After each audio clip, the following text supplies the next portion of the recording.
आप देख रहे हैं ए न्यूज टुडे। आज हमारे देश भारत में एक ऐसी शर्मनाक खबर सामने आई है जिसने पूरे भारत को शर्मसार कर दिया। खबर बताने से पहले हम आपसे एक सवाल करना चाहते हैं कि क्या एक महिला को अपनी आबरू बचाने के लिए इज्जत की मौत मरने के लिए इच्छा मृत्यु की मांग करनी पड़ेगी? जी हाँ, कुछ ऐसी ही खबर आई है उत्तर प्रदेश से। किसी की जान ले लेने पर मुजरिम को जो जज सजा सुनाता है, जब वही अपनी जान खुद लेने की इच्छा जताने लगे तो समझिए स्थिति विकट है। उत्तर प्रदेश की एक महिला सिविल जज ने कुछ ऐसी ही अर्जी सुप्रीम कोर्ट के सामने लगाई है। बांदा जिले में तैनात महिला सिविल जज ने चीफ जस्टिस डी.वाई. चंद्रचूड़ को चिट्ठी लिखकर इच्छा मृत्यु की मांग की है। महिला जज का आरोप है कि एक डिस्ट्रिक्ट जज ने उनको शारीरिक और मानसिक तौर पर प्रताड़ित किया। शिकायत करने पर भी कोई सुनवाई नहीं हुई, लिहाजा वो अब अपनी जान खुद लेने पर आमदा है।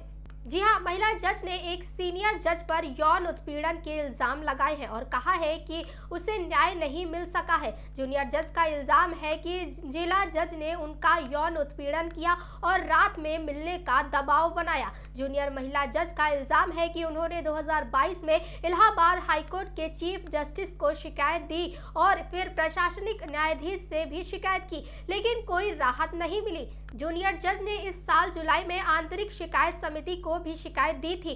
अपने पत्र में महिला जज ने लिखा है कि हजारों ईमेल और 6 महीनों के बाद जांच शुरू हो सकी। पत्र लिखकर महिला जज ने जांच पूरी होने तक जिला जज के तबादले की मांग की है। महिला जज का कहना है कि इस मामले में गवाह जिला जज के घनिष्ठ कर्मचारी हैं और वो उनके पद पर रहते हुए स्वतंत्र रूप से अपनी बात नहीं रख सकेंगे। शिकायतकर्ता महिला ने सुप्रीम कोर्ट के समक्ष भी जिला जज के तबादले के लिए याचिका दायर की थी, लेकिन उनका इल्जाम है कि 8 सेकंड के भीतर ही उनकी याचिका खारिज कर दी गई। आइए आपको बताते हैं कि महिला जज ने क्या कुछ कहा अपने पत्र में। महिला जज ने सर्वोच्च न्यायालय को लिखे पत्र में कहा कि मुझे एक चलती फिरती लाश बना दिया गया। इस प्राणहीन निर्जीव शरीर को अब ढोने का कोई मकसद नहीं।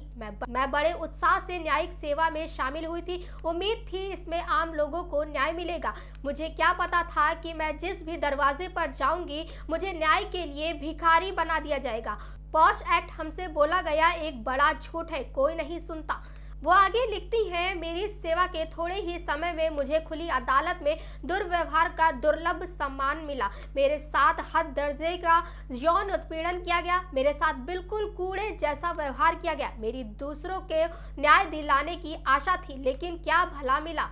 महिला जज ने भारत की महिलाओं को सलाह देते हुए लिखा, मैं भारत में काम करने वाली महिलाओं से कहना चाहती हूं कि यौन उत्पीड़न के साथ जीना सीखें। ये हमारे जीवन का सत्य है। पॉश अधिनियम ये हमसे बोला गया एक बड़ा झूठ है। कोई सुनता नहीं, कोई परेशान नहीं करता। उन्होंने लिखा, शिकायत करोगी तो प्रताड़ित किया जाएगा। अगर कोई महिला सोचती है कि वो आप सिस्टम के खिलाफ लड़ेगी तो मैं आपको बता दूं कि मैं ऐसा नहीं कर सकती, क्योंकि मैं जज हूं। मैं अपने लिए निष्पक्ष जांच तक नहीं कर सकी। चलो न्याय क्लोज करें। मैं सभी महिलाओं को सलाह देती हूं कि वे खिलौना या निर्जीव वस्तु बनना सीखें।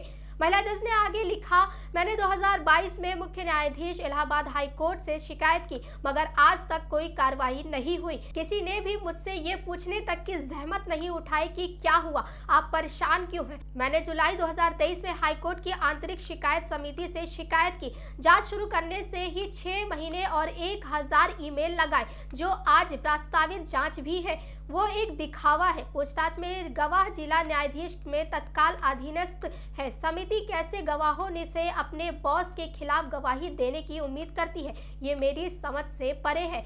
ये बहुत बुनियादी बात है कि निष्पक्ष जांच के लिए गवाह को प्रतिवादी अभियुक्त के प्रशासनिक नियंत्रण में ही नहीं होना चाहिए।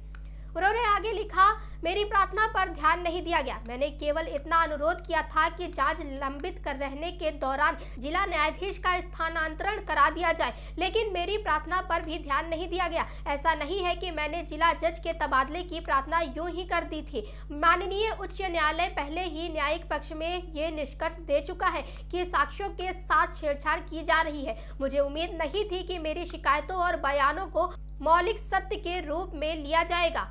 महिला जज ने आगे लिखा कि मैं बस एक निष्पक्ष जांच की कामना करती हूं। अब जिंदगी जीने का कोई मकसद नहीं बचा। जांच अभी भी गवाहों के नियंत्रण में जिला न्यायाधीश के अधीन होगी। हम सभी जानते हैं कि ऐसी जांच का क्या हश्र होता है।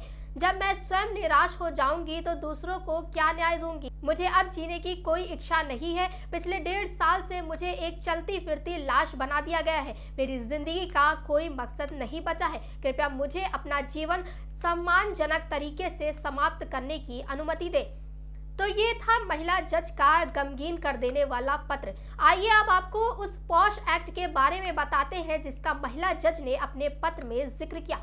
पॉश एक्ट बहुत ही जरूरी स्टेप है जो ये सुनिश्चित करने में मदद करता है कि वर्किंग प्लेस पर महिलाएं सुरक्षित माहौल में काम करें। हर कामकाजी महिलाओं को पॉश एक्ट के बारे में जरूर जानना चाहिए। अब तक कई ऐसी महिलाएं हैं जिन्हें इसके बारे में कोई भी जानकारी नहीं है। दरअसल ये एक्ट भारत में 2013 में काम करने की जगह पर महिलाओं के साथ होने वाले सेक्सुअल हैरेसमेंट को रोकने के लिए बनाया गया था। इस एक्ट के तहत महिलाओं के साथ होने वाले किसी भी तरह के सेक्सुअल हैरेसमेंट की शिकायत की जा सकती है। ये सभी वर्क प्लेस पर होना जरूरी है। इसके बारे में सभी कर्मचारियों को पता होना चाहिए कि आपको वर्क प्लेस में कैसा व्यवहार करना है। अगर कोई भी व्यक्ति किसी के साथ ऑफिस में कोई गलत हरकत करता है तो इस एक्ट के तहत शिकायत की जा सकती है। इस कमेटी के मेंबर में कम से कम 50% महिलाओं का होना जरूरी है। इस कमेटी का काम होता है पॉश के अंदर आने वाली सभी तरह की शिकायतों की समीक्षा करना और इसके खिलाफ नियमों के हिसाब से कार्रवाई करना। फिजिकल कांटेक्ट या किसी को भी गलत तरीके से छूना, इशारे करना, शारीरिक रूप से असहज महसूस करना, किसी भी तरह के सेक्सुअल फेवर मांगना, किसी भी तरह का सेक्सुअल रिमार्क करना, पोर्नोग्राफी से जुड़े मटेरियल भेजना। अब सवाल है कि क्या भारत में इच्छा मृत्यु जायज है? किसे इच्छा मृत्यु मिल सकती है और देश में इसके लिए क्या कानून है? तो आपको बता दें कि इच्छा मृत्यु की जगह कई बार यूथनेसिया शब्द का भी इस्तेमाल किया जाता है। इसका जिक्र एक्टर ऋतिक रोशन की फिल्म गुजारिश में भी किया गया था। इस इच्छा मृत्यु में खुद की मृत्यु के लिए कोर्ट से गुजारिश की जाती है। इच्छा मृत्यु की इजाजत है या नहीं, इसको लेकर हमें सुप्रीम कोर्ट के एक फैसले को समझना होगा।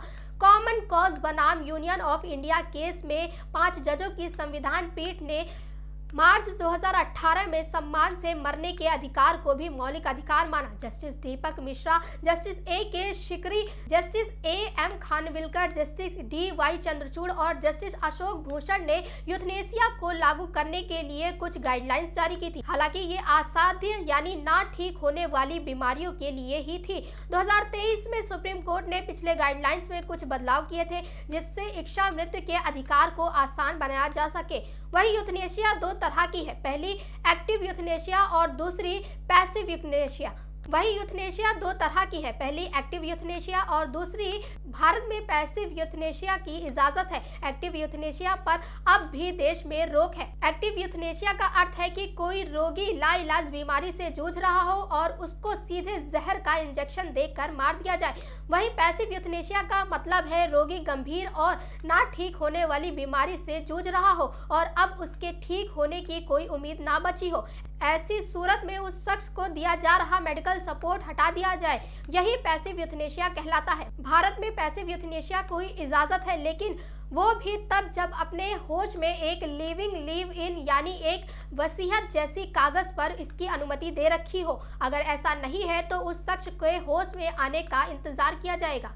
नीदरलैंड, लग्जमबर्ग और बेल्जियम में यूथनेसिया की इजाजत है। स्विट्जरलैंड में भी इच्छा मृत्यु की अनुमति है, लेकिन वो डॉक्टर की मौजूदगी में ही किया जा सकता है।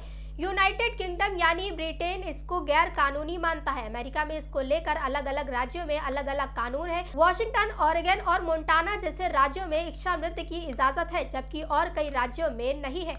फिलहाल कोर्ट में इस मांग पर कार्रवाई की जाएगी और उम्मीद है कि हमारी सरकार भी इस मुद्दे को गंभीरता से लेगी। इस मामले में आपकी क्या राय है, हमें जरूर बताएं और देखते रहें A News Today।